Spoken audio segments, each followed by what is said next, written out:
Hello, my name is Jamie, and today I am doing a book review on Plain Girl by Virginia Sorensen.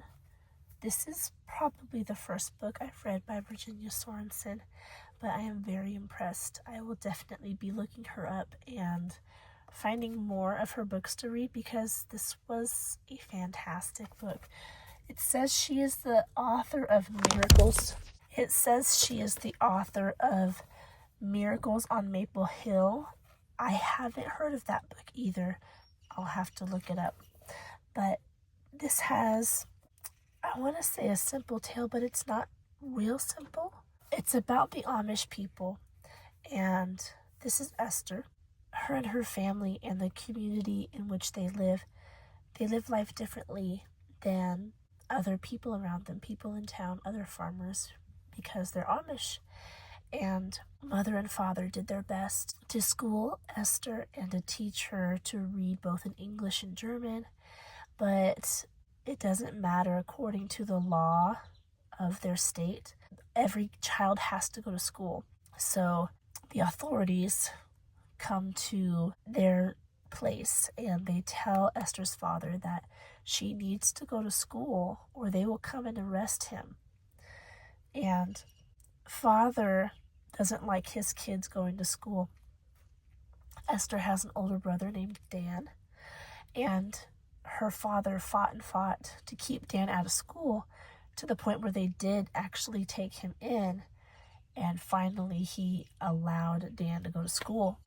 But by the time Dan finished school, he had different ideas about the Amish, and he ended up leaving home, which is a big deal for the Amish community. His father, Esther's father, actually excommunicated Dan.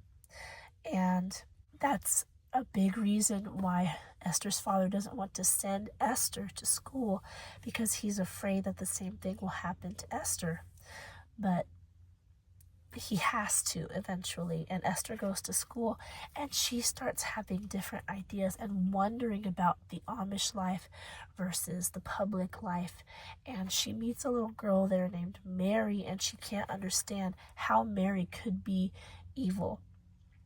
And she ends up talking to Dan again throughout the course of the book. So it's simple in what is going on, but it's kind of a complicated tale because it deals with preconceived ideas that are passed down through family and figuring out for yourself what's good about what you've been taught from your parents, from your childhood, and what may be off, what may be good in an outside, a different way of life. It is not disrespectful to the Amish culture at all. It just talks about the differences between Amish culture and public culture, and it's honest about the fact that some Amish people, once they get a taste of outside Amish life outside the Amish community, some of them leave and don't come back. So it deals with some struggles within the Amish community and her own family, and it asks some hard questions, some tough questions about religion, about the Bible, about philosophies, but it is very wholesome. It is not a bad book at all. I loved this book, and the way it was written, Virginia Sorensen, she did a very good job telling the story and getting you engaged with all the characters and caring about each of them and listening to what they are struggling with and what they are wondering. It was not hard to empathize with Esther and Dan, and even with Esther's father. It was just presented in a way where the reader can look at all sides of what's going on and see the story unfold about this family. It was just really good. It was well written and respectful, like I said. Just a really good book.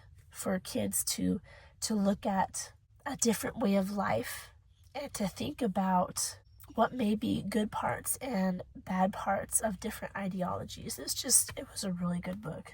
I was a little wary going into it because I highly respect the Amish community.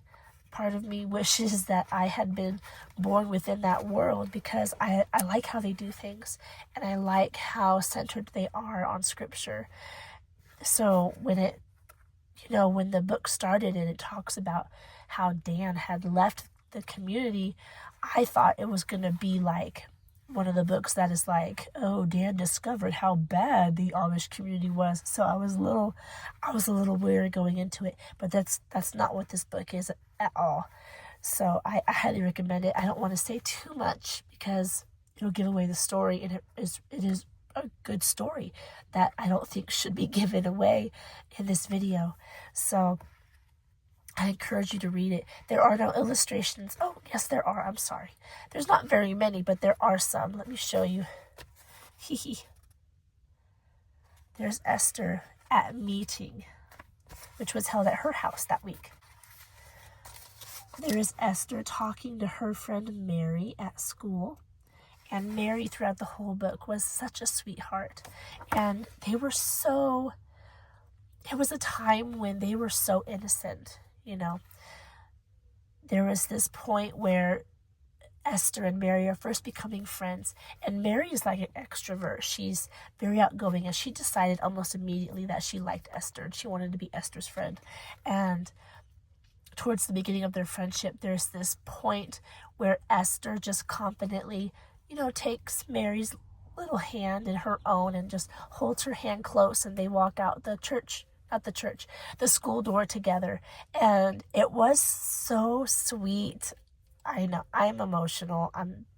It did make me tear up a little bit, just the way that the author wrote it and how it was such a big moment for Esther because she never had these relationships, these friendships outside of the Amish community. So when that happened, I was just like, it was so sweet and so innocent, because now in today's culture, if girls hold hands, people are like, maybe there's something going on there. And it's dumb that's a thing now. So this was just so innocent and so precious. Anyway, what was I even talking about? Oh, I showed you that picture of Mary and Esther. But here's a picture of, I think it is Esther's first day of school. She's looking at the schoolhouse and the other children. You can see her father driving off in the buggy on the side there on the road.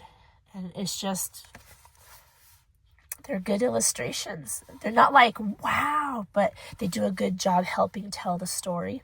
This book only has 151 pages. And it was written in 1955. I think you'll notice that a lot of the books that I bring to you on this channel were written in like the 1950s. I've known, at least the ones we've been talking about recently. I bring them to you and I check to see when they were written, and it's 1950 something.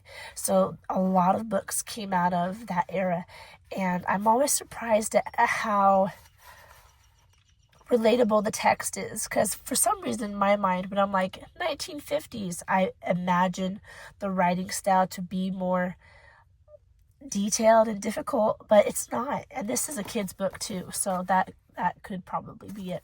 I looked up the reading level for this, and it said 8 to 12 years old, which is like 3rd to 7th grade. And I'm having a hard time pinning down the reading level to all these books, because when you look up the reading level online, it'll give you like a big range, like all these different grade levels. And it's because kids are not all the same, and a 3rd grader might be able to read 7th grade books, So I might change my playlists around to accommodate that, so that you can get like the range instead of just one grade. I think when you're younger and you're learning how to read, that one grade is significant, like kindergarten reading level. and first grade reading level because you're just learning how to read. But once you get like second grade, especially third grade and on, it's more varied, and it depends on how quickly the child has learned to read and how much they've been reading, and that will decide where their reading level is. It might be at different points. It's not based on their age or grade. It's how they are developing as a reader. Anyway, really good book. I loved it.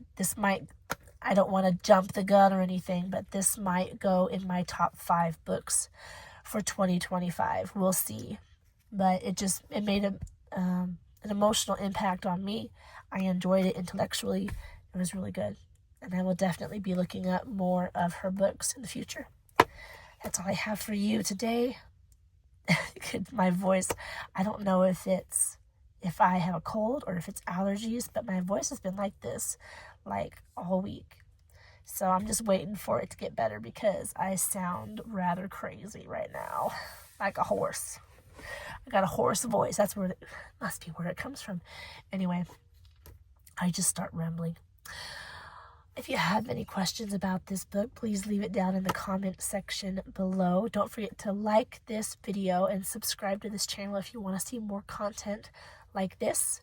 I hope you're doing well, and I'll talk to you in our next video. Goodbye.